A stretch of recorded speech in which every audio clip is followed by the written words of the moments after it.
Смотрите, никогда в жизни у нас не было сплоченности в этом суду. И не будет, конечно, он виноват, вот он, все. Вообще оставьте, пост даже не держите, ничего не хожу, это не делаю, то не делаю. Короче, оставьте меня, моего имама, нашу мечеть. Я и в твою мечеть, вашу мечеть не пойду, и в вашу мечеть не пойду. Оставьте меня. Твою кто ходит? Я тоже не буду ходить. Не надо ходить, не надо. Я вообще не ходил. Вы огонь кидали вон там на нашу мечеть и не пришли. Вообще, я не знаю. Ты оставь, ты вообще какой-то темный вообще. Глаза Что ты там на кого-то говоришь?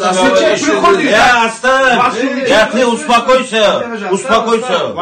Пока мы здесь спорим, уже Кама тоже был, давайте здесь намаз сделаем, да и все. Не, братья, я здесь тоже я намаз не делаю. Не, я тоже в сафаре, брат, я тоже пойду.